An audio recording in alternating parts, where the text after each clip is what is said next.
Encanto, new Disney film, a new Disney animated film, which came at the tail end of the last year. I've now caught up with it and I'm glad I did because it was pretty damn enjoyable. The story this time around takes place in Colombia and focuses on the family Madrigal. They live in a magical place called Encanto, which is a small village hidden in the mountains, at the heart of which is the Madrigal house, which possesses magical qualities. The house seems to be alive and actively helping its inhabitants in their daily lives. Now, apart from that, all of the members of the Madrigal family undergo a ceremony when they are still young kids, during which they receive a superpower of their own. So, for example, one girl is super strong, another can create flowers and plants with her mind. There is a kid who can shapeshift into other people, and a lady that controls weather with her mood. You get the idea. The family uses these gifts as a way, pretty extensively, as a way to help the entire community, the entire village on a daily basis. And the main protagonist of the film is a girl named Mirabella, who is an exception to this because something went wrong with her ceremony years ago and she didn't receive any power.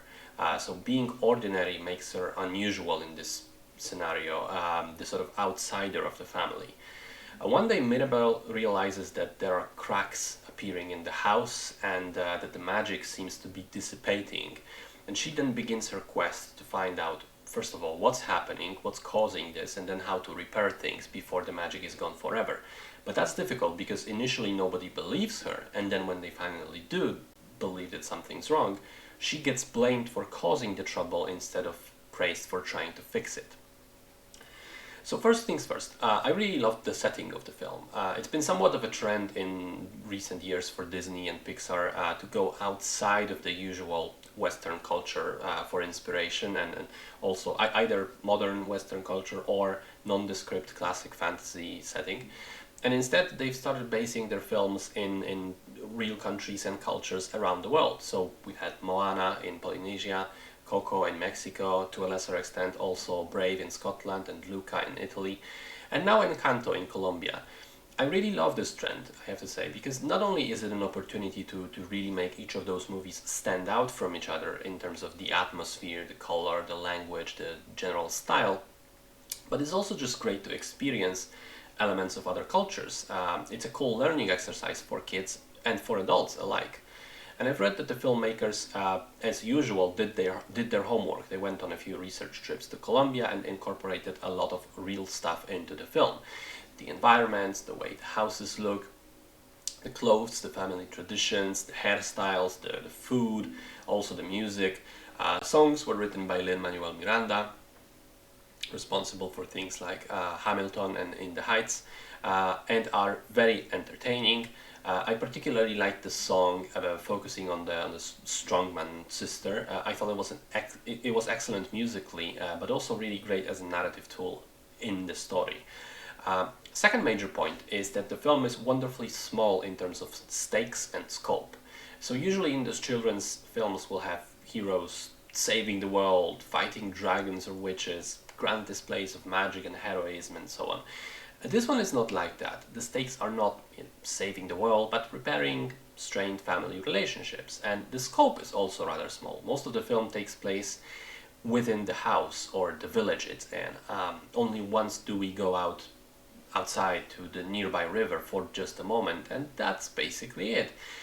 And this worked for me as well. I thought it was refreshing to have these types of problems for the protagonist to solve, and I also think the movie might end up being the most relatable and applicable for regular viewers, for kids to have to learn a lesson, but I think even more so for the parents, because the film is all about the elders' expectations placed on the younger generations, the heavy burden that they can sometimes put on their shoulders, not noticing what the youth really wants to be, who they are, and what gives them joy. And then also, the fault is also placed on the young ones for accepting this, for taking the responsibility and then trying to be better than you actually are to fulfill those expectations. And this lesson, I think, can really be applied to so many different aspects of life. It's very, very universal, so props on that as well. In technical terms, the animation quality is very good, although nothing stood out to me as absolutely spectacular.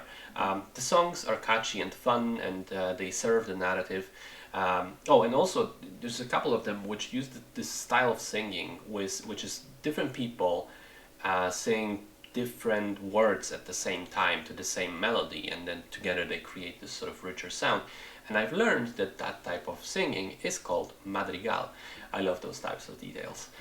There was one thing I would have changed about the ending. I won't spoil what it is specifically, but essentially I think it's a too happy ending. What I mean is, before the final reveal, things would have been fine, ending as they were. Everyone learned their lesson, and everyone is fine, healthy, alive, and so on. But then it feels like the movie goes out of its way to bring back the status quo, so to speak, which I personally wouldn't have done. But hey, maybe this extra dose of optimism isn't bad in itself either. Maybe it's me who's a bit too cynical. In any case, I really liked Encanto. I think it's beautiful, fun, and relatable. Do check it out.